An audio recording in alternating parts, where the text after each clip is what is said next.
Samuel and I have been together for just over 4 years, living together for the last two. We met at a mutual friend's birthday party at this dive bar downtown, bonding over our shared love of true crime podcasts and terrible reality TV. Our relationship developed naturally. Casual dating for 6 months becoming official after he showed up at my apartment with soup when I had the flu, moving in together when his lease ended, and talking about marriage after his brother's wedding last summer. No official proposal yet, but we'd been discussing timelines and looking at rings online. Well, mostly me looking while he made vague comments about when the time is right. About 2 months ago, I got promoted to shift manager at the restaurant where I work. It was a family-owned Italian place that's been around for 20 years, but the promotion came with a decent raise and actual benefits. I'd been working there for 3 years, starting as a server, and the owners Pablo and Joanna had been training me for management for the last year. When they offered me the position, I was thrilled. Samuel seemed happy too at first. He brought me flowers, we went out to celebrate, and he posted about it on social media, calling me his boss lady. Samuel works at a warehouse doing shipping and receiving. He's been there for 5 years, same position, same shift. He says he likes the predictability and doesn't want the stress of management, which I always respected. We made about the same money before my promotion, splitting everything 50-50, and it worked fine. The changes happened fast. The week after I started my new position, I had to stay late for inventory training. When I got home around 11 p.m., Samuel was on the couch playing video games. He didn't look up when I walked in, just said, "Must be nice to be important enough to work late." I thought he was joking, so I laughed it off and went to heat up the leftover Chinese food in the fridge. The next morning, I had to go in early for a manager meeting. Samuel was off weekends, and we usually did grocery shopping together on Saturday mornings. When I reminded him I'd be at work, he rolled his eyes. "Right, because you're management now." Again, his tone was weird, but I was running late and didn't have time to address it. That weekend set the pattern for what would come. Every time I mentioned work, he'd make some snide comment. When I told him about implementing a new scheduling system, he said, "Wow, revolutionizing the restaurant industry, are we?" When I came home excited about Pablo teaching me the ordering process, Samuel responded with, "Cool, you're learning to buy food. Groundbreaking stuff."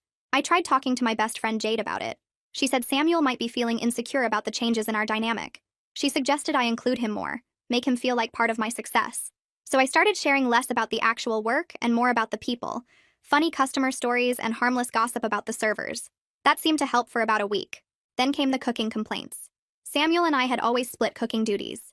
Suddenly everything I made was wrong. The pasta was overcooked, the chicken was dry, and the vegetables were bland. One night I made tacos, something we'd eaten probably 100 times before. He took one bite and pushed his plate away. "Did you even season this?" When I pointed out it was the same recipe I always used, he said, "Maybe your taste buds are too sophisticated for regular food now." Next came the clothes. I'd bought a few new outfits for work, nothing expensive, just some black pants and blouses from Target that looked more professional than my server uniform. Samuel started making comments every morning. "That shirt makes you look like you're trying too hard. Those pants are too tight for work. Why do you need to dress up to manage a restaurant?" When I explained that Pablo and Joanna expected managers to look professional, he scoffed. "Right, because the restaurant is such a Fortune 500 company." The family dinner incident happened next. At his parents' house for Sunday dinner, I overheard Samuel telling his relatives that my manager title was basically meaningless, that I was just a glorified waitress with keys. He told his uncle that the restaurant made me manager because they needed a woman for diversity, and that I only got promoted because I flirt with the old owners. His cousin later told me Samuel had been saying I act like I'm some CEO, when really I'm serving spaghetti to suburbanites. When his mom congratulated me on the promotion, Samuel interrupted to say, "It's not a real management job, Mom. She just schedules teenagers and counts breadsticks. I handle more responsibility moving freight than she does playing restaurant." The friend comments started 3 weeks into my promotion. Samuel had never had issues with my friends before, but suddenly Jade was toxic. My coworker friend Edward was obviously into you, and my sister was enabling your ego. Then I found out he'd been telling people at his work that I'd threatened to break up with him if he didn't step up career-wise. His coworker pulled me aside at a barbecue to say how sorry he was about the ultimatum I'd given Samuel. I was completely confused until he explained that Samuel had been telling everyone I was pressuring him to get promoted or go back to school, that I'd said he was embarrassing me with his lack of ambition. None of it was true. I had enough of this on the day where I went out for drinks after work with the other managers. When I got home around 10:30, Samuel was sitting in the dark living room. "Have fun with your new important friends?" he asked before I even put my purse down. When I tried to explain it was just work drinks, he launched into a rant about how I was changing, how I thought I was too good for our regular life now, how I was probably looking for someone more on my level. I was too shocked to respond properly. This was Samuel, the guy who'd held my hair back when I got food poisoning, who'd driven 3 hours to pick me up when my car broke down at my parents' house. Where was this coming from? I started paying closer attention to his behavior after that night. He was checking my phone when I was in the shower. He was asking specific questions about male coworkers. He was showing up at the restaurant during my shifts, claiming he was just grabbing takeout but obviously checking up on me. The server started noticing, making jokes about my protective boyfriend. Last Tuesday was when things got really bad. I'd gotten home from my shift around 8 p.m. to find Samuel on the phone in our bedroom. I wasn't trying to eavesdrop, but our apartment is small and his voice carries. "She thinks she's such a big shot now," I heard him say, walking around like she owns the place. Shift manager at a restaurant and she acts like she's running Microsoft or something. I froze in the hallway. He continued, "I'm telling you, Jackson, she's completely changed. Nothing I do is good enough anymore. She probably thinks I'm a loser working at the warehouse. She made this face when I told her about the new forklift system we're implementing, like it was beneath her to care about my job. That was a complete lie. I'd been genuinely interested when he'd told me about the new system, had asked questions about how it would make his job easier, but now I was hearing him twist it into something else entirely. And for what?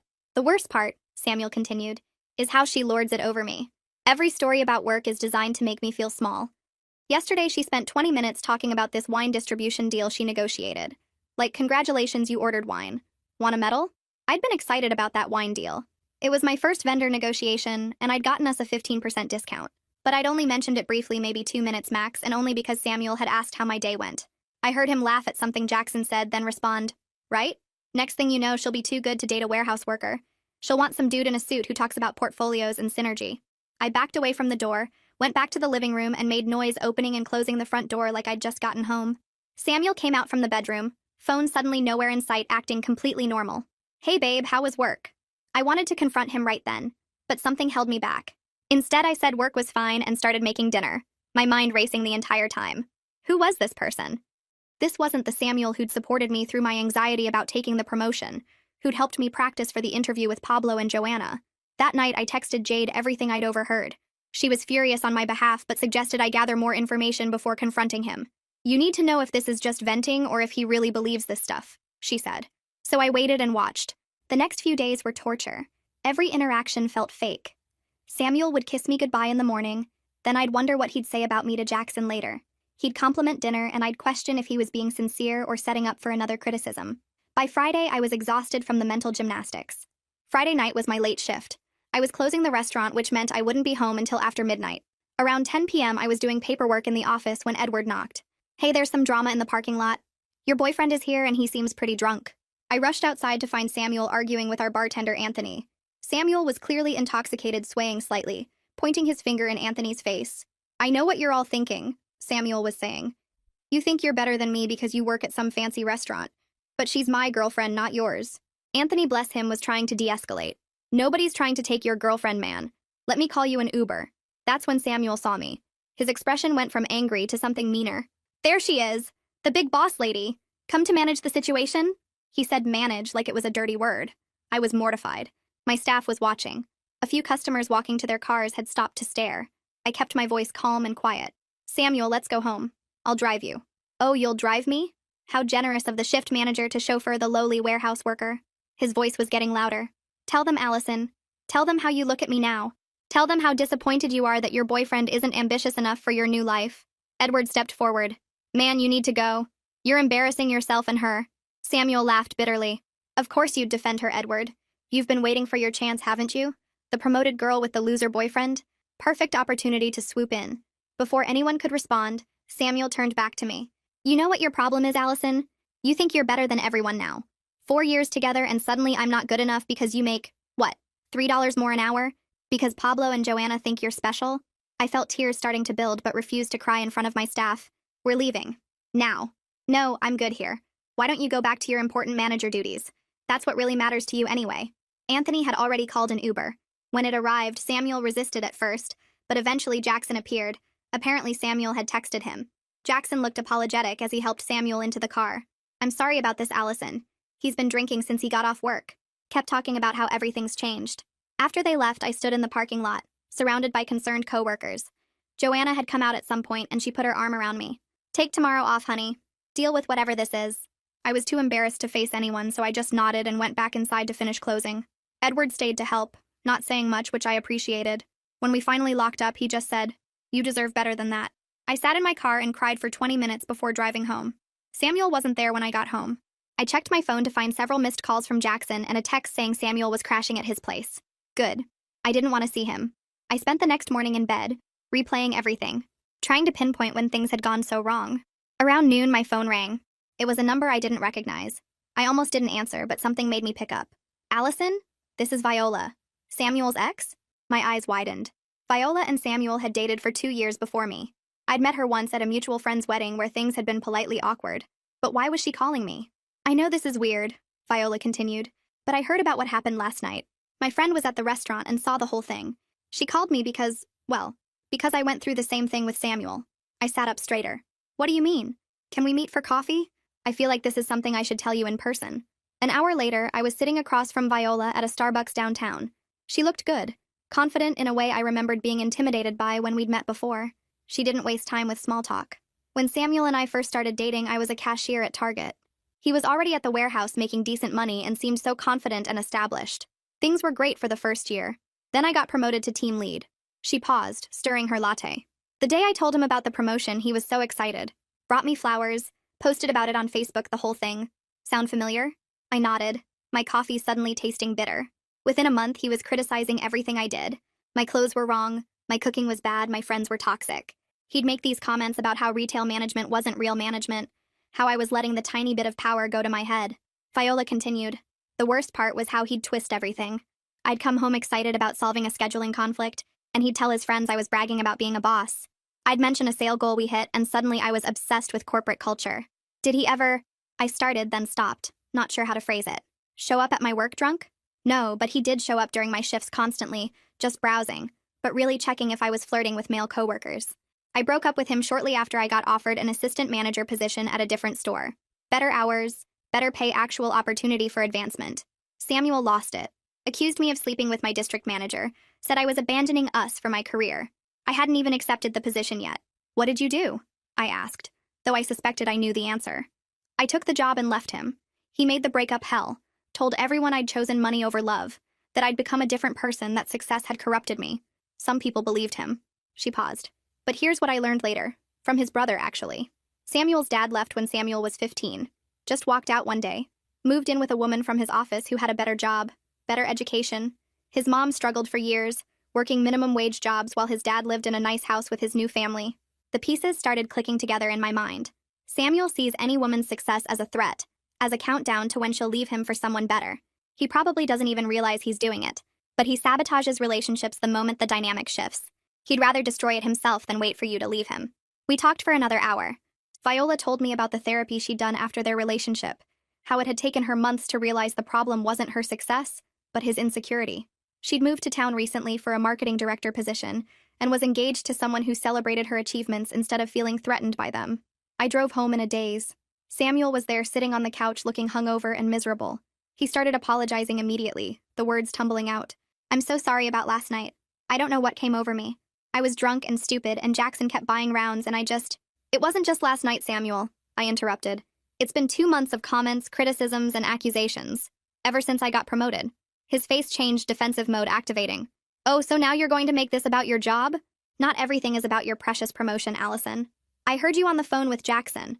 You said I think I'm better than everyone, that I lord my position over you. You lied about how I reacted to your forklift system story. He stood up, pacing now. You don't understand what it's like. Everyone asking me about your promotion, saying how proud I must be, how lucky I am to have such an ambitious girlfriend. Meanwhile, I'm still doing the same thing I've been doing for 5 years. Do you know how that feels? So you decided to tear me down instead of being happy for me? I am happy for you, he shouted, then quieter. I was happy for you. But then you started changing. The new clothes, the after-work drinks, the constant stories about vendor negotiations and staff management. Those are normal parts of my job. I share them because I want to include you in my life. No, you share them to make me feel small, to remind me that I'm just a warehouse worker dating a manager. I thought about what Viola had told me, about Samuel's dad, about patterns and insecurity. Samuel, I have never thought less of you for your job. Ever. But you're thinking less of me for mine. He shook his head. That's not true. You showed up drunk at my workplace and embarrassed me in front of my staff and customers because you can't handle me making $3 more an hour than you. It's not about the money. Then what is it about? He was quiet for a long moment. My brother says you're going to leave me. Says now that you're management, you'll want someone more successful. Someone with ambition and goals. Your brother says, or you think? More silence. I talked to Viola today, I said quietly. His head snapped up. What? Why would you? That's none of her business. She told me this is what you do. The moment a woman in your life gets any kind of success or advancement, you sabotage the relationship. You did it to her, and now you're doing it to me. That's completely different. She changed. She became obsessed with her career. She got promoted to team lead at Target Samuel. Just like I got promoted to shift manager at a family restaurant. Neither of us changed into different people. Your perception changed. He sat back down, head in his hands. You don't understand. My dad. I know about your dad, I said gently. Viola told me. But I'm not him, and you're not your mom. My promotion doesn't mean I'm going to leave you for someone else. Doesn't it, though? He looked up, eyes red. Aren't you already thinking about it? About how you could do better? The truth was I hadn't been thinking about it before. But now, after 2 months of emotional manipulation and public humiliation, I was definitely thinking about it. Not because I could do better career-wise, but because I deserved better treatment-wise. I'm thinking about how my boyfriend of 4 years can't be happy for my success. I'm thinking about how the person who's supposed to support me has spent 2 months tearing me down. I'm thinking about how you've made my promotion, something I worked hard for and am proud of, into something shameful. So you are leaving me. I don't know, I admitted. But I know I can't stay with someone who punishes me for succeeding. Samuel stood up abruptly. I need some air. I'm going to Jackson's. He left without another word. I sat on our couch in our shared apartment, surrounded by 4 years of memories, and wondered how we'd gotten here. The photo from last year's Christmas party was still on the side table. Samuel's arm around me, both of us laughing at something Joanna had said. We looked happy. We were happy, I think. My phone buzzed. A text from Joanna. How are you doing, honey? Just wanted to check in. Then another from Edward. Hey, just making sure you're okay. Last night was intense. Then Jade. Have you talked to him? Do you need me to come over? I had people who cared about me, who supported me, who were proud of my accomplishments. The realization made Samuel's behavior even more stark in contrast. That was a week ago. Samuel stayed at Jackson's for 3 days before coming back to pack some clothes. We've been in limbo since then, technically still together, but not really. He's been staying with his brother, coming by every few days to get things or check the mail. Each interaction is awkward and heavy with things unsaid. Yesterday he texted asking if we could talk. Really talk. He said he'd been thinking a lot, that Jackson's wife had some opinions about his behavior, that maybe he needed to work on himself. It wasn't quite accountability, but it was closer than anything I'd gotten before. I agreed to meet him tomorrow at the coffee shop where we had our first date. I don't know what I'm going to say. Part of me remembers the Samuel who taught me to drive stick shift with infinite patience, who made me soup when I was sick, who used to brag about me to anyone who'd listen. But that Samuel seems like a different person from the one who stood in my workplace parking lot, drunk and mean, telling everyone I thought I was better than them. Jade thinks I should cut my losses. He showed you who he really is, she says. Believe him. My sister is more cautious. People can change, she says, but they have to want to, and they have to do the work. Joanna, in her wisdom, said, Honey, success shouldn't be something you have to apologize for or minimize. The right person will celebrate your wins, not punish you for them. I know they're all right in their own ways. I know that staying with Samuel means potentially dealing with this again the next time I advance. But I also know that 4 years isn't nothing, that people are complicated, that insecurity can make us cruel in ways we don't intend. The promotion that started all this? I'm good at it. Really good. Pablo is already talking about training me for assistant general manager. The staff respects me, the customers like me, and I've implemented systems that have improved efficiency by 20%. I'm proud of what I've accomplished, and I refuse to diminish that for anyone. Tomorrow, I'll sit across from Samuel at that coffee shop and we'll talk. Maybe he'll surprise me with genuine accountability and commitment to change. Maybe he'll double down and blame me for everything. Maybe we'll both cry and agree that love isn't enough when respect is missing. I don't know how this ends, but I know that I won't apologize for succeeding. I won't make myself smaller to make someone else feel bigger. And I won't stay with someone who sees my growth as a threat, rather than something to celebrate. The saddest part is that if Samuel had just been happy for me, genuinely happy, we'd probably be planning a future together right now. Instead, I'm planning how to separate 4 years of intertwined lives, all because I got promoted to shift manager, and he couldn't handle it. Update. I met Samuel at the coffee shop as planned. He was already there when I arrived, sitting at the same corner table where we'd had our first date. He'd gotten me my usual order, which felt both thoughtful and manipulative, like he was trying to remind me of better times. The conversation started with more apologies. He said Jackson's wife had given him an earful about his behavior. Apparently she'd gone through something similar with Jackson years ago and threatened to leave if he didn't get his act together. Samuel said it opened his eyes to how toxic he'd been. But here's the thing about apologies. They're only meaningful if they come with changed behavior. When I asked Samuel what he planned to do differently, his answers were vague. I'll be more supportive. I'll work on my insecurity. I'll try to be happy for you. Try. That word stuck with me. Then he said something that made my decision for me. I think we should set some ground rules about your work. Like maybe you don't talk about promotions or raises at home. And you don't go to those after-work drinks without me. That way I won't feel threatened and we can focus on us instead of your career. I actually laughed. Not meanly, just out of sheer disbelief. You want me to hide my success and limit my professional relationships to manage your insecurity? He didn't see the problem with this request. In his mind, it was a compromise. In reality, it was asking me to dim my light so he wouldn't have to deal with his shadows. I ended it there in that coffee shop. 4 years, done over lukewarm lattes and the realization that he'd rather control me than confront himself. He didn't take it well. He accused me of choosing my barely a career over our relationship. The fact that he still called it that even after everything just confirmed I was making the right choice. The next few days were rough. Moving out of a shared apartment is always complicated, but doing it while navigating hurt feelings and 4 years of accumulated stuff was exhausting.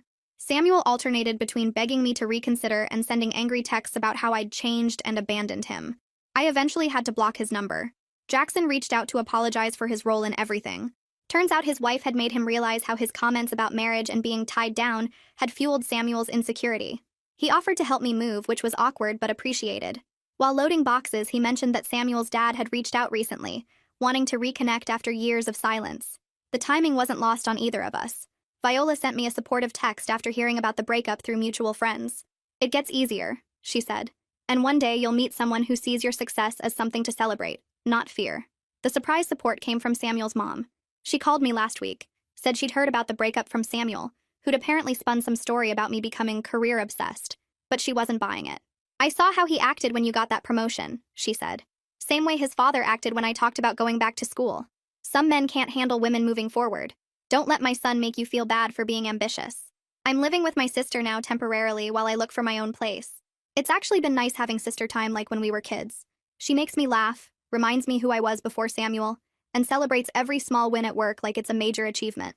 I found out through social media that Samuel is already dating someone new, a girl who works at a coffee shop near his warehouse. She's young, seems sweet, and posted about how Samuel brings her lunch sometimes. I wanted to warn her but realized it wouldn't matter. She'd have to learn the same way Viola did, the same way I did. My therapist says I was in a relationship with someone who had a scarcity mindset about success and happiness. Samuel believed that if I had more, it meant he had less, that my growth diminished him somehow. She's helping me understand that I'm not responsible for managing other people's insecurities, that I'm allowed to shine without apology. 3 weeks after the breakup, I ran into Samuel at the grocery store. He was buying those frozen pizzas he practically lived on before we met. I had a basket full of ingredients for a recipe I wanted to try. We made awkward small talk. He mentioned he'd heard about the second restaurant location, said "good for you," in a tone that suggested it was anything but good for me. As I walked away, he called out, "Allison?" I turned. "I really did love you," he said. "I just didn't know how to love you and let you grow at the same time." "I know," I replied. And I did know. That was the tragedy of it all. The love was real.